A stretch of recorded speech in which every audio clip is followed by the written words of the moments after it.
नमस्कार मित्रों, आपका सभी का स्वागत है।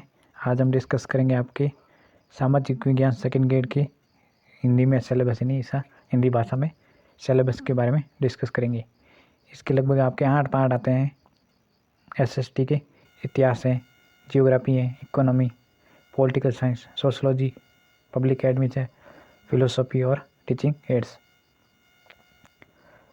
इन 8 को मिला के आपके लगभग प्रत्येक पार्ट में से आपकी 18 क्वेश्चन आएंगे, यानी 18 का एवरेज इसमें आपकी रहेगा।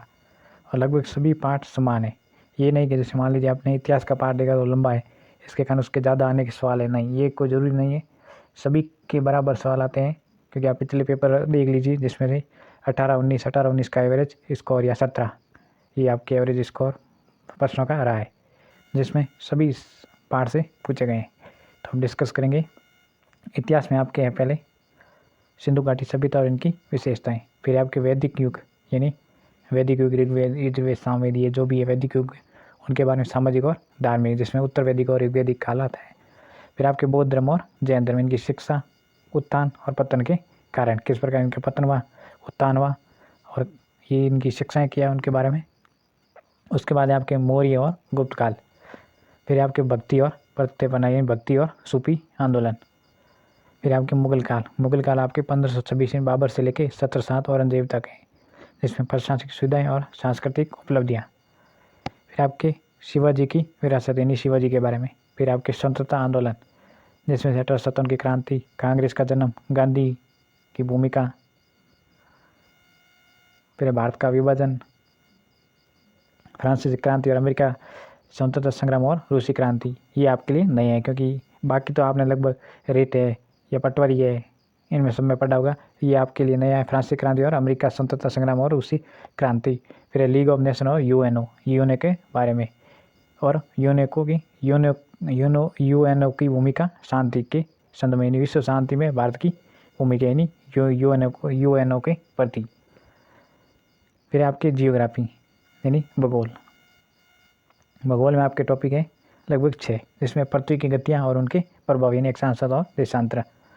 फिर पृथ्वी का आंतरिक भाग, महाद्वीपीय और महासागर की उत्पत्ति और अचानक गमन यानी सडन मूवमेंट्स। फिर आपके वायुमंडल, संरचना, पृथक्करण, दबाव प्लेट और हवाएं। फिर है महासागर धाराएं और ज्वार भाटा।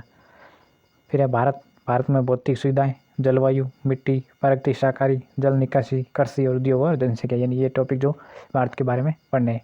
फिर आपके राजस्थान में भौतिक सुविधाएं, जलवायु, मिट्टी, परखती वनस्पति, जल निकासी, कृषि, खनिज, उद्योग और जनसंख्या। ये आपके कुल मिला के भूगोल का होगा, जिसमें से 17 या 18 सवाल आते हैं। उसके बाद है आपके इकोनॉमी यानी अर्थशास्त्र। इकोनॉमी एक बड़ी मतलब अच्छा टॉपिक है, और ये ज़्यादातर कॉमर्स विषय, जो कॉमर्स बीए बीकॉम कर ले उनके लिए, आर्ट्स वालों के लिए नया सब्जेक्ट है, क्योंकि ये कम पढ़ा जाता है। तो इसके लिए इसमें आपके टॉपिक है राष्ट्रीय आय की अवधारणा, मांग और आपूर्ति की बुनियादी अवधारणा और उपभोक्ता संतुलन, पैसे की परिभाषा यानी डेफिनेशन ऑफ मनी, इसके कार्य, वाणिज्यिक बैंक और केंद्रीय बैंकों का कार्य। फिर भारत का विदेशी व्यापार, दिशा और रुझान, वैश्वीकरण, निजीकरण और उदारीकरण, और भारत में आर्थिक योजना, भारत में गरीबी और बेरोजगारी। इसमें से भी आपके 18 या 17 के सवाल लगभग पूछे जाते हैं, यानी सबका जो प्रश्नों का पार्ट होता है वो सेम बराबर होता है। फिर आपके राजनीति विज्ञान में पॉलिटिकल साइंस, या राजनीति विज्ञान और राजनीतिक सिद्धांत, पारंपरिक आधुनिक परिदृश्य, शक्ति, वैधता और संप्रभुता, भारतीय संविधान, विशेषता, संघवाद, मौलिक अधिकार, कर्तव्य नीति निर्देशक सिद्धांत, संशोधन प्रक्रिया, संघ, राज्य सरकार, विधानमंडल, न्यायपालिका और कार्यकारी, स्थानीय स्वशासन, पड़ोसी राज्यों के साथ भारत के साथ संबंध, भारतीय लोकतंत्र के समक्ष चुनौती और भारत की विदेश नीति, हाल ही की परिवर्तन, वैश्वीकरण, वंचित समूह और वर्गों का शक्तिकरण। ये आपके हैं पूरा राजनीति विज्ञान से। फिर उसके बाद आपके सोशोलॉजी यानी समाजशास्त्र। समाजशास्त्र में आपके अर्थ, प्रकृति, समाजशास्त्र का परिदृश्य है, मूल अवधारणा है समाज, सामाजिक समूह, स्थिति, भूमिका और सामाजिक परिवर्तन।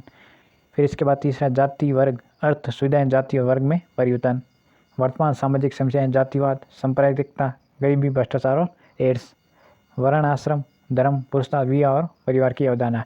ये आपके पूरा सोशोलॉजी का पार्ट है, नहीं समाजशास्त्र का। फिर उसके बाद आपके पब्लिक एडमिनिस्ट्रेशन, लोक प्रशासन। ये आपके उसमें लोक प्रशासन का अर्थ, स्कोप प्रकृति या एक अनुशासन यानी डिसिप्लिन के रूप में लोक प्रशासन का विकास। फिर है आपके संगठन के सिद्धांत, प्रशासनिक व्यवहार, निर्णय लेना और नैतिक प्रेरणा। भारतीय प्रशासन में मुद्दे, राजनीतिक, स्थायी कार्यपालिका के बीच संबंध, जनरेटिव और विशेषज्ञ प्रशासन में लोगों की भूमिका, यानी इसमें जो भी पब्लिक एडमिनिस्ट्रेशन यानी सरकार के जो कार्य प्रणाली होती है उसके बारे में, नागरिकों की शिकायतों का निवारण, लोकपाल और लोकायुक्त, ये आपके टॉपिक इसमें शामिल है। ये 5 हैं। फिर आपके फिलोसफी दर्शन शास्त्र, वैदिक और उपनिषद दर्शन और मूल अवधान है जो आपके इतिहास में वैदिक धर्म है वही सेम का सेम यहाँ पे है। उसके बाद है सुकरात विधि, कार्टियन विधि, यानी ये आपके 2 विधियाँ हैं। फिर आपके ग्रीक नैतिकता, वंशानुगत, उपयुक्तवाद, क्रांति नैतिकता, स्वतंत्रता की इच्छा और सजा के सिद्धांत, ये आपके दर्शन शास्त्र में है। फिर आपके चौथा वर्ण धर्म, पोषण, गीता, निष्काम कर्म धर्म, जैन धर्म, बौद्ध धर्म और गांधीवाद की नैतिकता, ये लगभग टॉपिक आपके इतिहास और समाजशास्त्र से सेम का सेम है। इसमें से भी आपके 70 सवाल आने की संभावना होती है। फिर आपके बाद टीचिंग मैथ यानी शिक्षण विधियाँ। शिक्षण विधियों का अर्थ, सामाजिक अध्ययन की अवधारणा, विभिन्न स्तरों पर विशेष अध्ययन सिखाने के लक्ष्य और उद्देश्य। फिर अन्य स्कूल विषयों के साथ सामाजिक अध्ययन का सहसंबंध, सामाजिक अध्ययन, शिक्षण के तरीके, परियोजना, समस्या समाधान, सामाजिक पाठ। फिर अभिनव अभ्यास, भूमिका निभाना, ब्रेन स्टॉर्मिंग, फील्ड ट्रिप। उसके बाद है निर्देशात्मक समर्थन प्रणाली, सामाजिक अध्ययन में शिक्षण, सहायक सामग्री, सामाजिक अध्ययन में अध्यापन में प्रिंट, इलेक्ट्रॉनिक मीडिया और कंप्यूटर का योगदान या उपयोग। फिर सामाजिक अध्ययन में शिक्षक की योग्यता और व्यावसायिक विकास, यानी किस प्रकार शिक्षक अपने शिक्षक में योग्यता रखता है और अपने व्यवसाय को बढ़ा सकता है। फिर पाठ्यक्रम, अवधारणा और उद्देश्य, राष्ट्रीय परीक्षा NCF 2005। फिर शिक्षण की योजना, वार्षिक, कई दैनिक पाठ योजना जो आपने बीएड में की होगी।